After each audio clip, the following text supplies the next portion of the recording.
Tapos nag-seizure na. Sabi ko daw, sure pa to na hindi nahulog. Kaya nag-seizure, gano'n. Naku, mahuhuli tayo ang late kasi natin gumising, Mishi.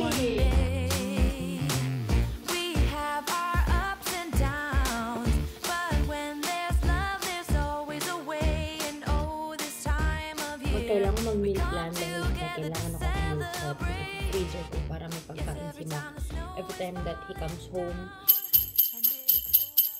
Good morning, Michigan! Good morning! Oh, how I wish!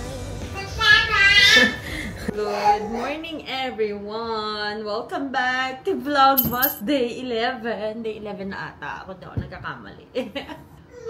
According to my listahan, it's going to be Vlogmas Day 11 na for this vlog na ma-upload. But it's still Wednesday, which is December 4. Naantok pa ako, guys. Pero may energy naman ako. Sa awa ng Diyos. Kasi this is already the second night that I'm having trouble with my sleep. Last night or the other night, kahapon, grabe pagod na pagod akong nagising. Sa panaginip ko kasi, nag-duty ako as a travel nurse and dun sa first assignment ko, ang first patient ko daw is si Mishi. Tapos nagsi-seizure daw siya, tapos wala man lang daw computer dun sa ano. Sabi ko daw, padala mo lang yung computer, paano ko ma-check yung medications ko? Ganon-ganon daw, may admission pa ako. Tapos hindi ko pa daw sinasabi na anak ko yung admission ko, which is gonna be like, some hospitals, or I think hindi talaga siya pwede na kapag relative mo or family member mo ay hindi pwedeng ikaw yung maging nurse. Hindi ko daw sinasabi kasi ayokong iba yung mag-care. Sabi ko daw kay Mac, kasi naka-duty daw kaming dalawa. Sabi ko daw, paano napunta sa ganitong sitwasyon si Mishi? Sabi ko daw. Tapos hindi nila nung nag-aalaga, pinaalaga daw namin. Pinaalaga daw namin si Mishi. Tapos nagsi-seizure na. Sabi ko daw, sure pa to na hindi nahulog. Kaya nagsi-seizure, gano'n. Tapos kagabi na naman, I think we went to bed like around 11 na. Kasi si Mishi nakatulog na naman siya. Tapos nagising. Tapos ang hirap ko na naman siyang napatulog. Inantay ko na naman na antukin siya. Tapos nanonood ako sa Netflix ng Lydia Poet. Natulugan ko yun ng 30 minutes. Nagising ako. Tapos yun, hindi na ako makatulog hanggang sa nakita ko na yung kay Maris, saka kay Anthony Jennings. Nanggigigil din ako eh. Ang init. Ay, grabe. Tuloy, anong oras na ako nakatulog? Alas 4.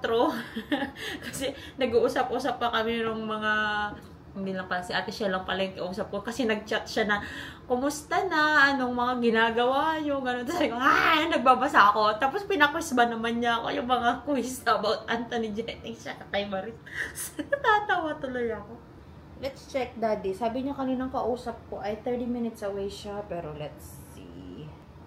11 minutes drive na lang. So, ang lulutuin ko, guys, ay itlog. Tapos, ilalagay ko dito. Kasi sabi ko, aros kaldo na lang yung ulam natin. Pero hindi ko sasabihin na ito yung lulutuin ko. Sabihin ko sa kanya na I cook it from scratch. Pero gusto daw niya ay itlog lang daw ang sahog. Kasi sabi ko, anong gusto mo? Aros kaldo na madaming manok? Hindi, gusto ko lang ng itlog. So dito na, naku, mahuhuli tayo ang late kasi natin gumising, Mishi.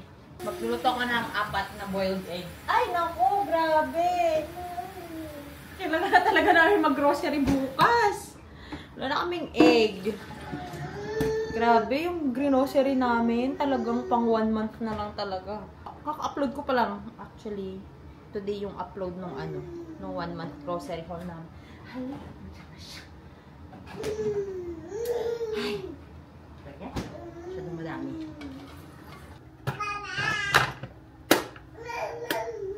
Lagyan natin dito sa Pyrex na to, guys.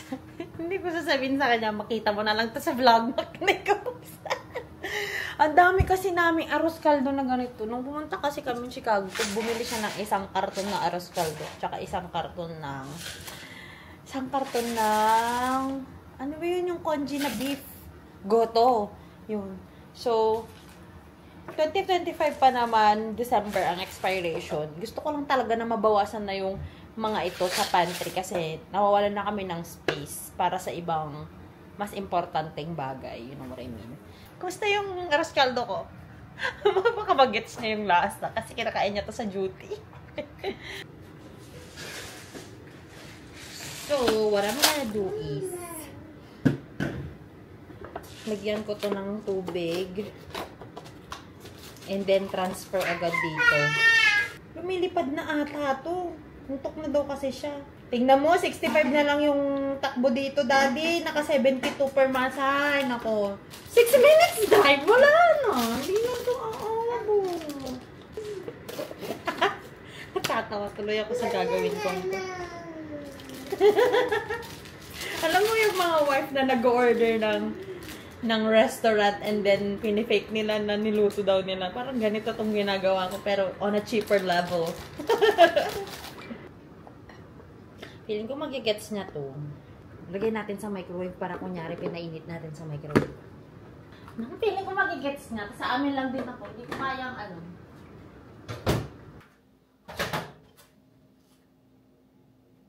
Wow, ang sarap!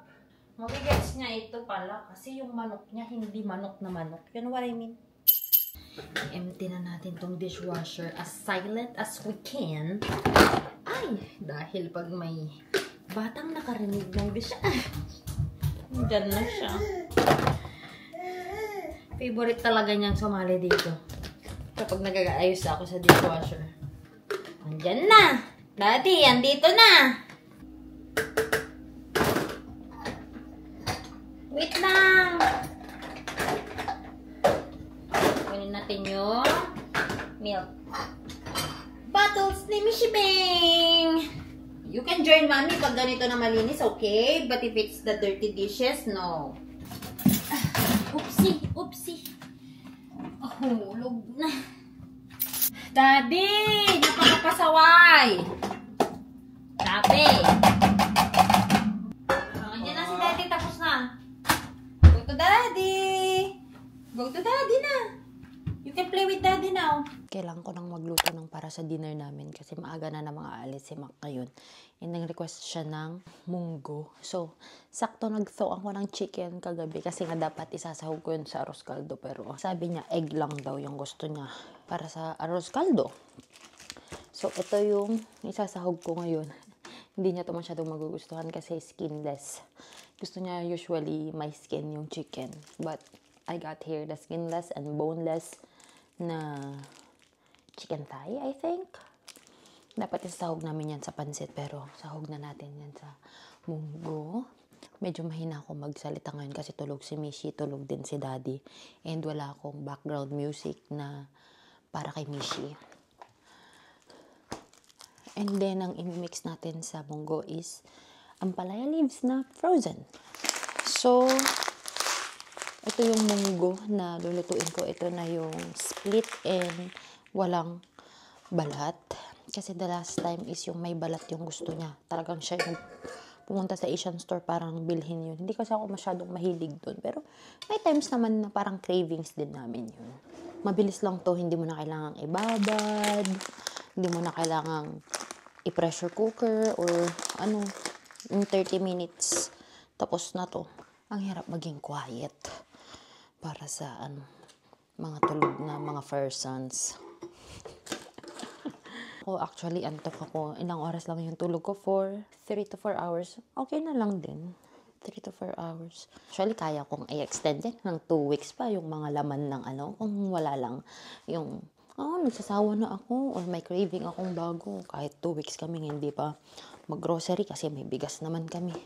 Pero syempre kailangang iba-iba. So, in 1 month talaga, wala akong inuulit na dish. Except for breakfast. Pero yung mga dinner, walang nauulit.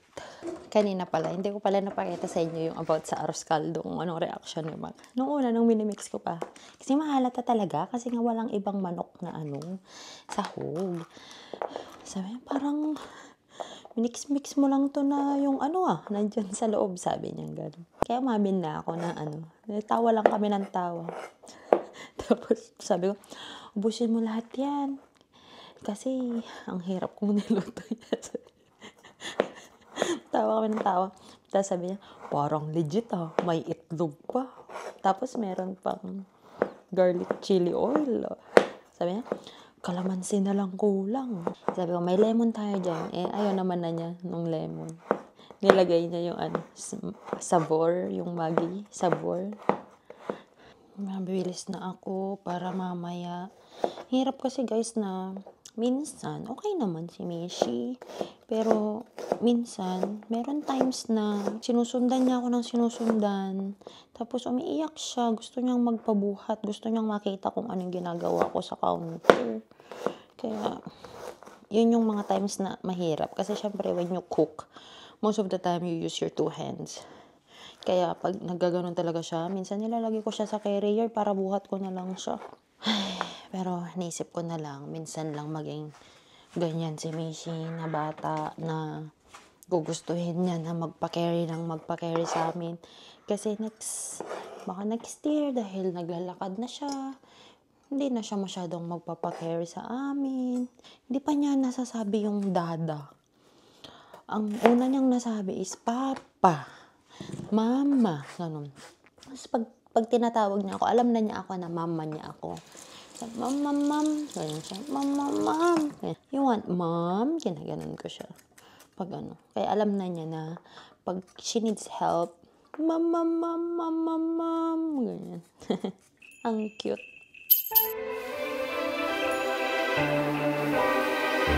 Tend to tell me when you'll show yourself to me. Help me find who my baby will be.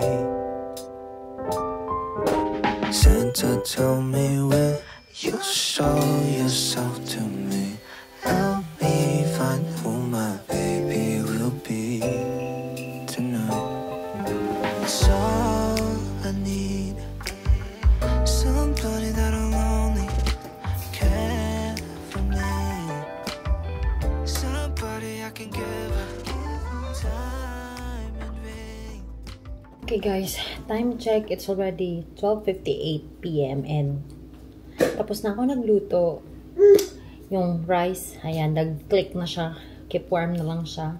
So, ready na mamaya. And then, at around 3, my plan is to shower Mishi. Hindi ko siya papapaligo kay Mac na muna. Kasi sabi ko kay Mac, he can sleep until 4. Ako nang bahala kay Mac, kay Mishi. Kasi mag-11 na kaninang matutulog siya. Naglaro pa kasi sila ni Mishi. So, halika dito anak ko. Kakatapos nitong nagmerienda. Ang laki-laki na ng ping-ping. Kumain po ako ng baby mom na blueberries. Yay! Gagawin ko lang ngayon ay yung aming meal plan for the month of December. Kasi kailangan kong mag-meal prep dahil pupunta kaming Canada and then mauunang babalik si Mac. Parang 3 or 4 days lang siya sa Canada. After more than a week pa kami na babalik siguro dito. Tingnan ko pa kung ano yung schedule ni mama ko. Kasi sasama si mama ko para may kasama ako sa flight. Sa pag-change ng diaper ko siya hindi kaya. Kasi grabe siya. Kung nakikita niyo yung mga sinashare ko na videos, diba, halos nakatayo siya lagi pag change namin siya ng diaper pag nasa public kami. Ganun. So, hindi ko alam kung paano ko siya anuhin. Kasi yung sa kanya lagi nasa playtime, tas ayaw niyang humihiga sa mga public na kahit dito sa bahay. Kasi feeling niya, ewan ko, para siyang natatakot or what, lalo na pag public area. So, nung winay din siya sa pediatrician, sa office, doctor's clinic, ayaw din niyang humiga doon. Kailangan ko si mama ko na sumama sa amin pabalik. Or kahit sino sa kanila, pero parang si mama ko na naman po ang gusto. Tapos, di ko alam kung sasama si papa ko. But anyway, magkailangan mag-meal plan dahil may kailangan akong i-meal prep na i-freezer ko para may pagkain si Mac every time that he comes home. Saan na yung naka-Google Sheet ako, pero ang problema ko ay, up until now, hindi pa rin po naayos si daddy ang printer. Hindi ko alam. Paisusan niya bukas para ma-print ko ito.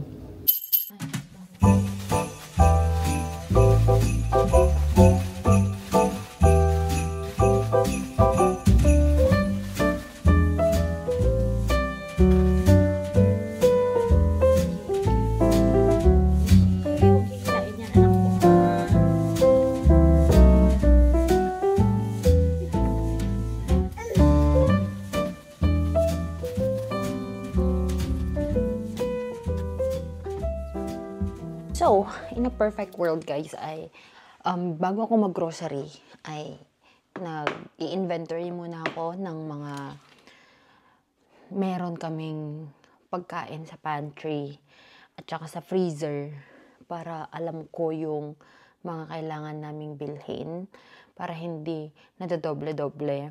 So, tsaka para maubos din namin yung mga nandun sa pantry and freezer. That's in the perfect world. Pero kung minsan, meron talagang mga nadodoble kasi hindi siya yung pantry namin, hindi siya perfectly like what you see on Pinterest na sobrang perfect, na organized. In-organize ko yan, pero after a few days, wala na naman. So, yun.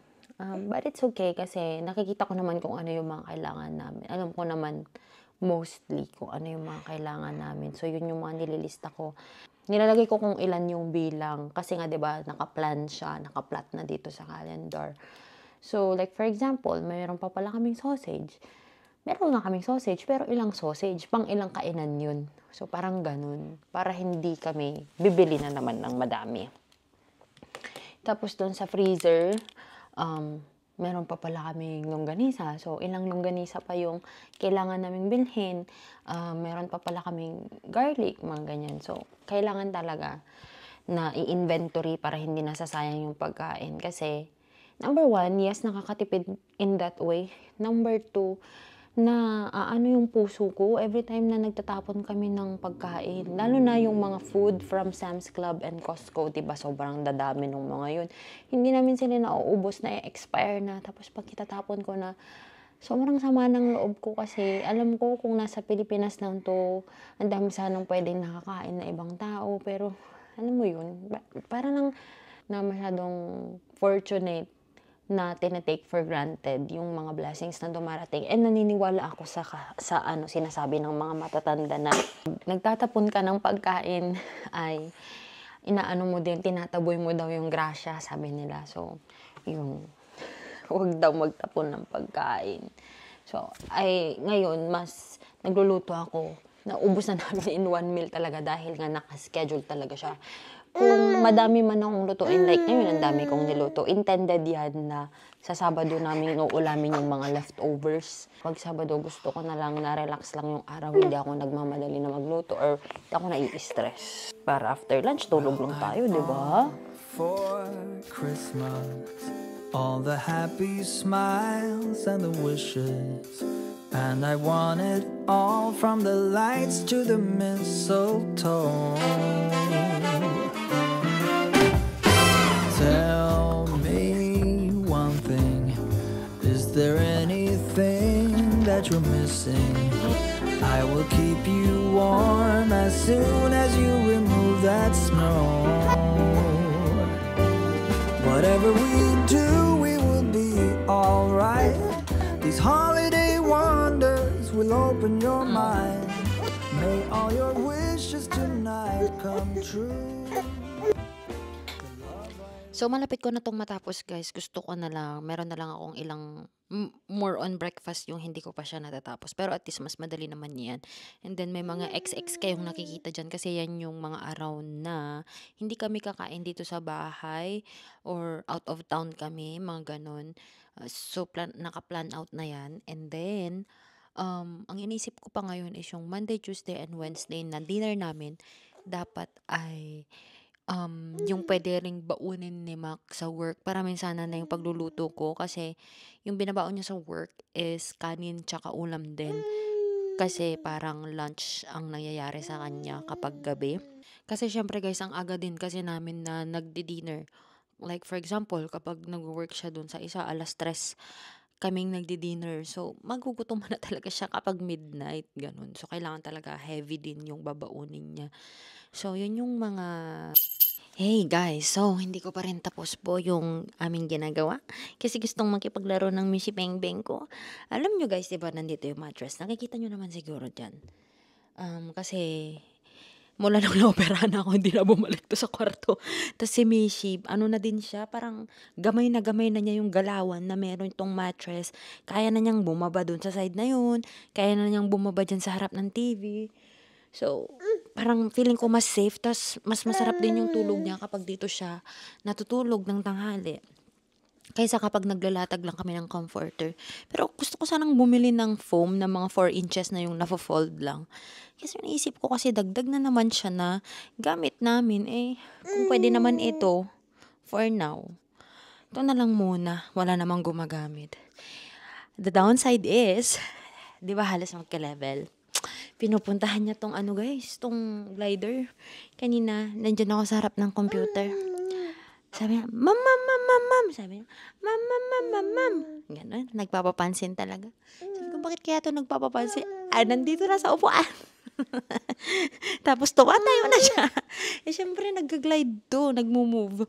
Though, parang alam naman niya na mahulog ka, ganun. Sinasabihan ko siya, careful, kasi mahulog ka, ganun. Kaso, syempre, you'll never know pag aksidente. Yeah. What do you want? Do you wanna play here? Wow. I think you wanna play? You wanna play?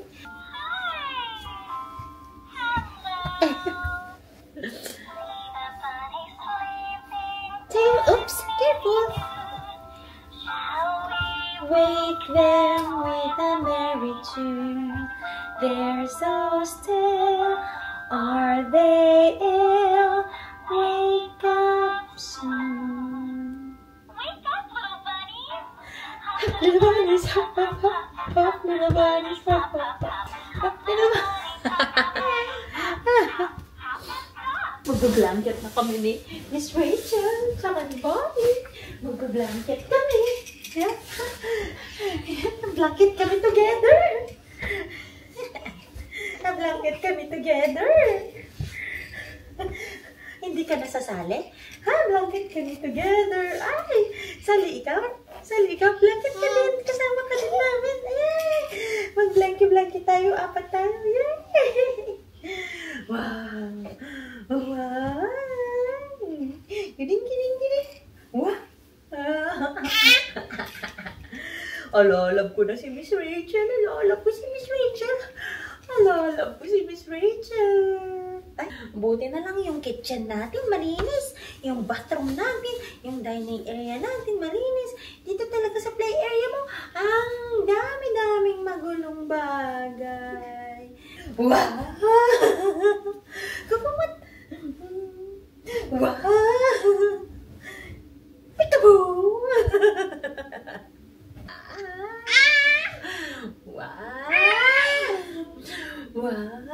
Ito naman yung masarap sa pagiging stay-at-home mom kasi anytime pwede ako makipaglaro kay Mishi, ganun. Yun nga lang kasi, di ba, I'm torn between giving her screen time and not giving her screen time. May mga pediatrician nagsasabi na dapat daw hanggang 2 years old, 3 years old, walang screen time, ganun.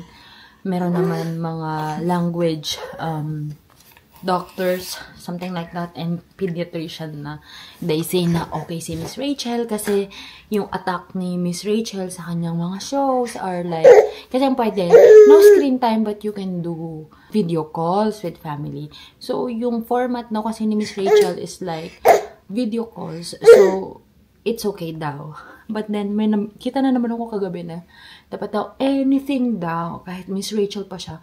Pero naisip ko, yung nagsalita na yun, kilala kaya niya si Miss Rachel? Nanonood kaya siya? Alam kaya niya kung paano ginagawa ni Miss Rachel? Kung paano high pitch yung voice niya?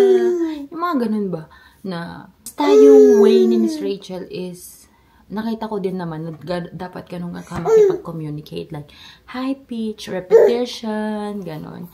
Ang downside lang kasi nun, sabi ng isang pedia, ay dapat daw, kung nanonood yung bata, nandun ka sa tabi niya. Which is, Mishi really likes that, na kapag nanonood siya, dapat kasama ka niya, nakikiklap ka. Minsan, napapagod ako dito sa batang ito, kasi ako na yung nagda-dance. Kami na ni Miss Rachel ang pinapanood niya. Pero syempre, hindi naman ako yung mom na pakasabihin ng iba na ito na, feeling perfect naman to. And there are times talaga na I let her watch if I'm doing something.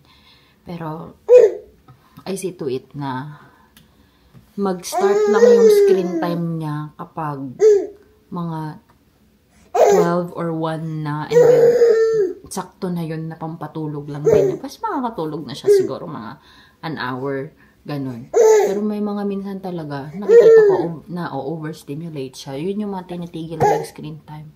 Yun nga lang, if you don't wanna give your child a screen time, you need to play with them. So ito, kailangan talaga ng energy na nakikipag-play. So, kailangan maging healthy lagi.